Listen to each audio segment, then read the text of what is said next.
Yes, setuju banget. Menjaga kesehatan sendi sangat baik untuk kesehatan. Iya, Nah, salah satunya dengan makanan. Betul dong, Iya. ya. Nah, Dan kalau ngomongin makanan, nggak ada siapa? lengkap kalau misalnya kita doang yang ngomong, ya kan? Iya. Hari ini kita kedatangan narasumber kita, yaitu Dr. Ida Gunawan, spesialis gizi klinik. Ya, Dokter Kalau Ida. ngomongin makanan sehat, itu nanyanya sama Dr. Ida. Yes dong. Dokter Ida. Nah, katanya nih buat sendi-sendi kita nih, konsumsi susu bagus banget untuk memperbagi radang sendi. Ya. Fakta atau mitos, dokter? Ya, ini adalah fakta. Fakta. Oh, fakta. Pertanyaannya kok bisa seperti itu ya? Susu sapi ya, Dok ya? Ya, susu sapi ya. Kenapa? Karena dalam susu sapi dia kaya akan zat namanya kalsium, sudah nggak usah diragukan ya. Selain kalsium, dia juga kaya akan vitamin D dan juga kaya akan magnesium. Jadi kita tahu bahwa urusan dengan tulang ya, kita butuh yang namanya kalsium, kita butuh magnesium, kita butuh vitamin D ya. Selain kita berjemur matahari pasti bisa dapat juga dari sana ya.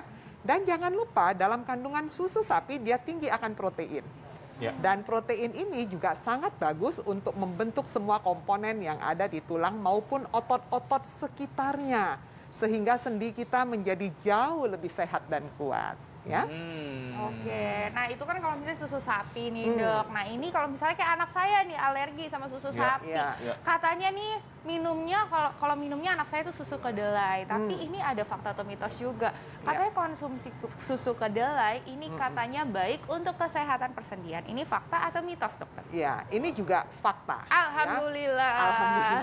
Nah, ada alternatif lain ya, Dok? Betul. Nah, pertanyaannya kok bisa susu sapi dan susu kedelai? Betul sekali. Dua-duanya juga mengandung tinggi protein. Dan dalam susu kedelai dia kaya akan lemak yang baik. Salah satunya adalah omega 6. Kita tahu bahwa lemak-lemak baik itu juga mempunyai efek sebagai anti peradangan atau anti inflamasi. Tapi ingat ya, pastinya komposisi atau jumlahnya harus diatur. Jangan sampai perbandingannya menjadi lebih tinggi. Jangan ya. Jadi kalau kita bicara lemak baik itu kan ada omega 3, 6, dan 9. Nah, salah satu komponen terbesar dalam susu kedelai, kacang-kacangan, dan sebagainya, itu adalah omega 6. Nah, omega 6 ya? Betul. Jadi antara omega 3 dan 6 ini harus seimbang. Jangan sampai dokter Ida bilang, oh ya bagus untuk sendi. So, setiap hari makannya menunya adalah kacang-kacangan. Nggak seperti itu juga ya. Jadi harus dalam kondisi yang seimbang. Makanya nanti kita kembali pada diet gizi seimbang gitu ya.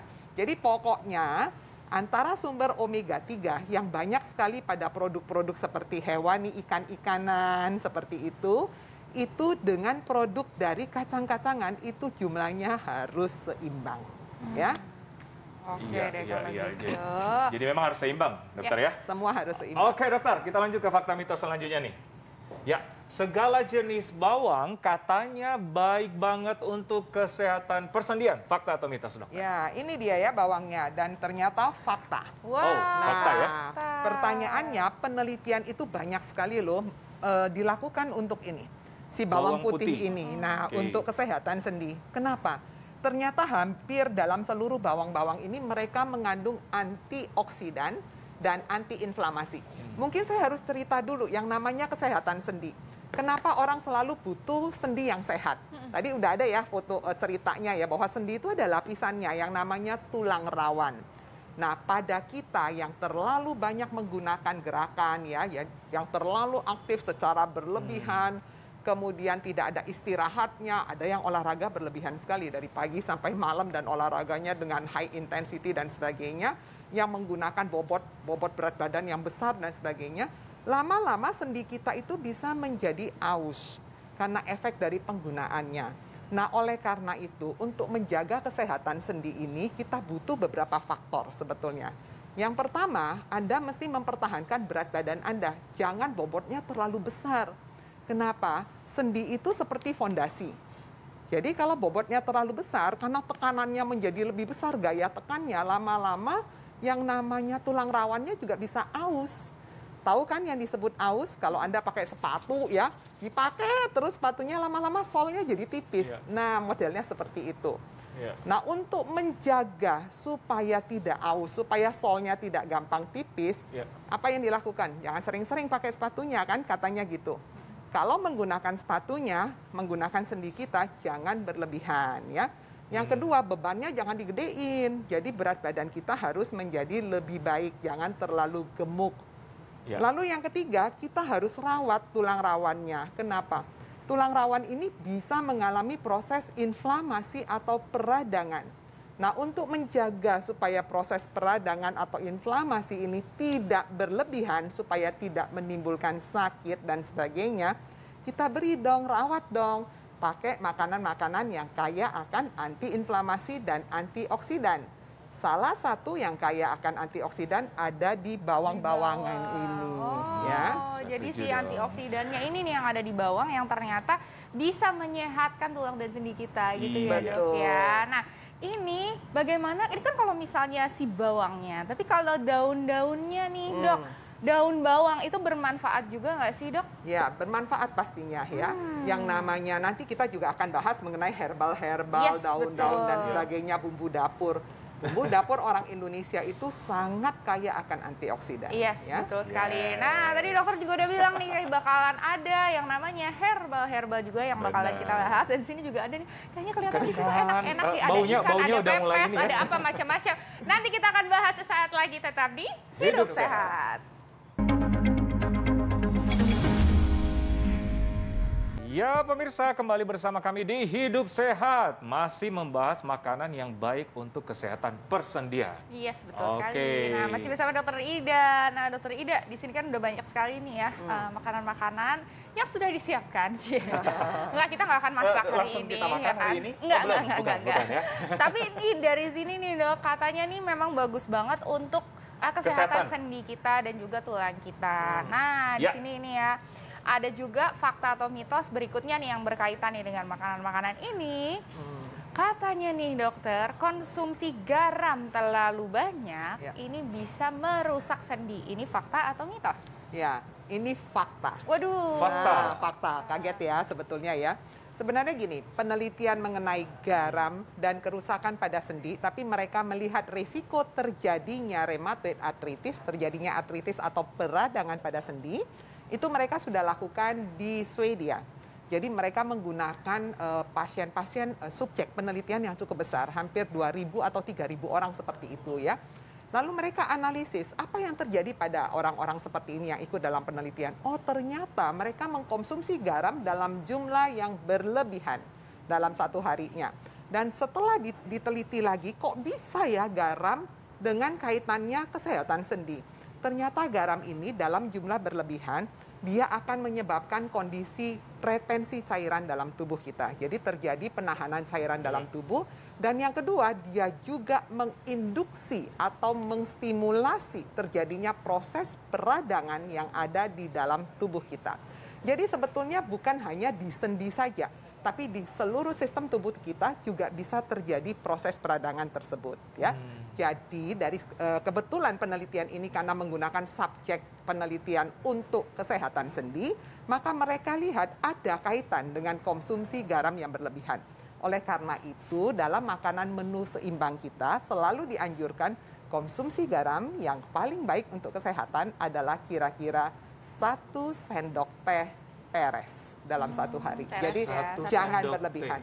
Peres atau kira-kira 5-7 gram maksimal. 1 sendok yang rata ya? Ya, 1 sendok teh peres. Betul. Nah, selanjutnya. Fakta mitos selanjutnya berkaitan dengan teh hijau nih dokter. Nah, katanya teh hijau dapat mengurangi peradangan sendi dan memperlambat kerusakan tulang rawan. Fakta atau mitos? Ya.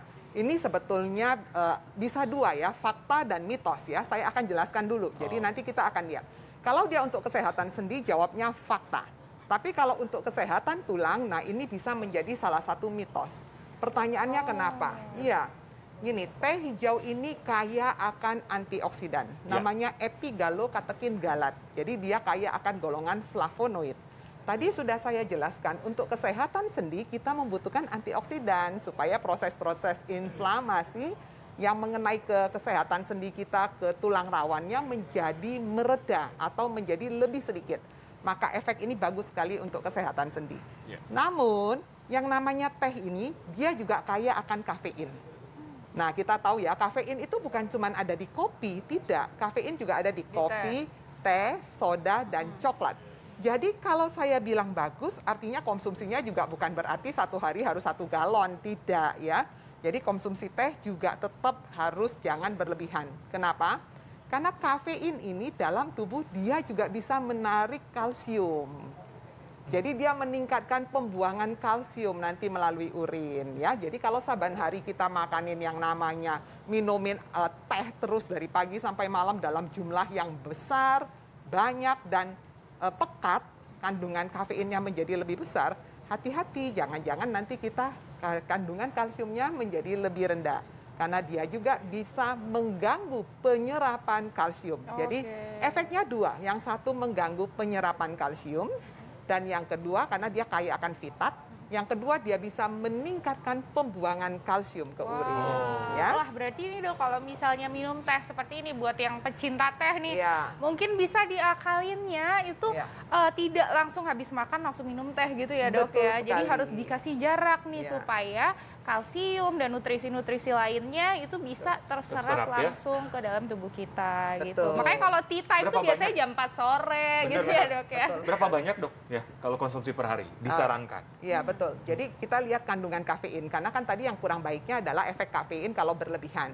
Kafein itu kalau bisa sekitar bagi mereka yang punya sensitif kafein jangan lebih dari 200 mg per hari.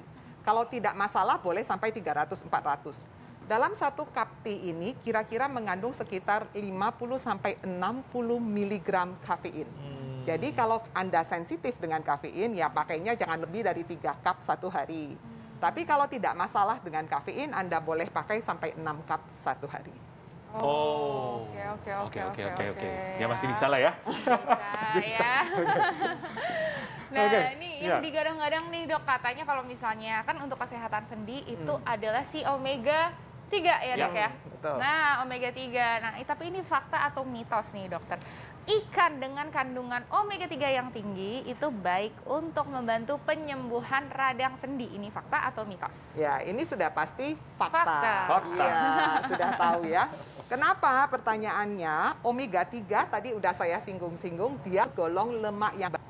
Nah, lemak yang baik, dia mempunyai efek salah satunya sebagai efek anti-inflamasi. Tadi udah saya jelaskan kalau cerita kesehatan sendi, kita selalu berpikir supaya peradangannya tidak makin banyak. Proses inflamasi di sana jangan terlalu banyak. Nah, oleh karena itu kita berikan dong semua makanan yang bisa menjaga supaya proses inflamasi ini tidak nambah. Kalaupun terjadi inflamasi, ya sedikit aja dengan kemampuan tubuh untuk menganulir atau mengurangi kondisi itu. Ya, jadi perbanyak omega 3 karena dia bagus sekali untuk menurunkan efek anti-inflamasi. Dok, ini tapi kalau misalnya omega 3 tadi digambar tuh salmon ya Dok ya. Tapi kan kalau misalnya di Indonesia lumayan tuh harganya. Nah mungkin nih ada ikan-ikan lain nih Dok yang bisa kita konsumsi untuk omega 3-nya supaya kita dapat juga. Ya, ini semua yang di meja kita ini adalah makanan ikan Indonesia. Dan saya itu jarang sekali menganjurkan menasehati semua orang untuk konsumsi salmon. Kantongnya nggak tahan ya. 1 kilo tuh bisa sampai 600.000 nanti. Beli aja ikan kembung. Ikan kembung ya. Ikan apa ini? Ikan kembung. Kemudian ini ikan tuna ya kayaknya ya ini ya tuna ya. Kembung, tuna, ekor kuning, ikan bawal. Semua ikan laut Indonesia kaya akan omega 3. Termasuk ikan teri basah. Wah, ya monggo dipakai. Jadi gampang banget didapat ya? Mudah sekali. Sangat mudah untuk didapat dan tentunya harus dikonsumsi ya. Betul. Nah, selanjutnya nih Dokter Ekles. Sekarang yang viral-viral nih Dokter. Kalau Dokter Ekles ngomongnya pasti yang viral. Iya dong. Nah, ini yang viral-viral Dokter. Katanya konsumsi kolang-kaling nih Dokter. Baik banget untuk kesehatan persendian. Fakta atau mitos? Ya, ini mitos ya sebetulnya ya. Ini ramai banget loh Dok, katanya gitu. Betul sekali. Gini, sebetulnya kenapa dia ramai di masyarakat tidak bisa disalahkan juga karena kandungan dari kolang-kaling itu dia kaya akan polisakarida atau golongan karbohidrat ya, gelatin yang merupakan salah satu bahan yang dibutuhkan untuk membentuk kondroitin kartilago atau tulang rawan. Jadi bahan baku untuk pembentukan tulang rawan itu salah satunya ada di bahan bakunya si kolang-kaling tersebut. Ya, tapi bukan berarti kalau ada di sana pasti bagus dong untuk kesehatan sendi kita. Nah, itu ada dua, ada yang memberikan hasil yang bagus dan yang tidak. Jadi kalau kita bicara nutrisi sekarang, nutrisi itu banyak sekali yang bersifat individual. Jadi mungkin baik buat saya, buat dokter Ekles mungkin nggak punya efek apa-apa. Nah, artinya apa? Kalau Anda radang sendi lalu Anda saban hari hanya menggunakan kolang-kaling, nah itu bohong lah, itu jangan. Tapi kalau dalam makanan kita, dalam kolak ada kolang-kaling, dalam manisan kolang-kaling, boleh nggak? Ya boleh, dia kaya akan serat, vitamin C, dan juga gelatin tadi. Yes, ya? betul sekali ya. Jadi tidak semata-mata memang udah pasti, mungkin mentang-mentang kelihatannya sama gitu ya, sama kayak sendi. Jadi dipikirnya begitu, padahal tidak ya. Oke, selanjutnya ini di sini banyak ada buah-buahan, terus ada protein hewani juga ya dok ya. Tahu tempe, ini juga bagus ya dok ya untuk untuk kesehatan tulang kita dan juga sendi. Ini bagusnya dikombinasi atau gimana, ada cara tertentu nggak nih dok untuk mencapai manfaat yang maksimal? Betul, jadi prinsipnya tadi selalu saya kembalikan, jangan lupa ya makan dengan gizi seimbang. Yes. Di dalam gizi seimbang tidak menggunakan, oh saya cuma mau tahu dan tempe saja, yang lain tidak. Nggak seperti itu. Gizi seimbang artinya semua deh ada di situ, tapi komposisi dan jumlahnya kita atur, ya. Jadi misalnya nasi harus ada ya, harus ada ya. Kemudian yang kedua, kalau enggak nasi ya karbohidrat yang lain boleh. Kemudian yang kedua harus ada protein. Nah, kebetulan untuk kesehatan tulang dan sendi, pilih protein model ikan-ikanan seperti ini. Ya, ini kaya omega 3. Kemudian kita juga butuh yang namanya kacang-kacangan seperti ini. Dia juga kaya akan omega 6 ya. Lalu kita juga butuh bumbu dapurnya. Masak dong pakai bawang merah, bawang putih supaya mendapatkan efek antiinflamasi dan antioksidan. Bumbu dapur Indonesia jangan lupa ditambahkan ya. Contohnya kunyit nih, dibikin pepes. Kunyit ini kaya akan efek antiinflamasi yang luar biasa. Penelitiannya sudah banyak sekali termasuk untuk kanker. Artinya inflamasinya cukup bagus sekali ya. Lalu ini bagaimana? Ya, dia kaya akan vitamin C. Jadi vitamin C, vitamin A, dan vitamin E ini semua adalah antioksidan yang sangat bagus. Tadi saya sebutkan prinsipnya ada dua, untuk menurunkan proses peradangan yang ada di sana dan menurunkan efek radikal bebas, yaitu antioksidan dan antiinflamasi. Maka dipakailah semua kombinasi dalam menu seimbang. Oke, jadi yang pada intinya menu seimbang, dokter ya? Betul sekali. Jangan cuma kolang-kaling, dokter Ali. Iya, ya kalau misalnya udah selesai makan ini semua, tambahannya endingnya mau S2 pakai kolang-kaling boleh ya, tapi harus seimbang ya, jangan kolang-kaling doang ya. Oke. Baik, terima kasih dokter Ida, informasinya sangat jelas. Yes, semoga habis ini langsung dipraktekkan ya pemirsa, supaya tubuh kita, tulang kita, dan sendi kita itu juga sehat semuanya. Nah, kita akan membahas lagi nih yang viral-viral. Tuh kan, lagi kan, dokter Ekles ngomong viral-viral. Nih apa lagi dokter Ekles? Soal yang namanya kolang-kaling. Salah. Hepatitis akut pada anak atau hepatitis misterius. Ini lagi rame banget diomongin di sosial media, di berita-berita, info-info, ataupun para ibu-ibu ya. Yes, betul sekali ini ya. Dan gimana sih caranya kita mengenali khusus nih ya, ini hepatitis akut atau bukan sih? Atau ini demam biasa? Atau apakah harus kita, ini nih harus dibawa ke dokternya kapan ya? Sesaat lagi kita akan bahasnya dengan spesialis dokter anak, hanya di Hidup Sehat TV One.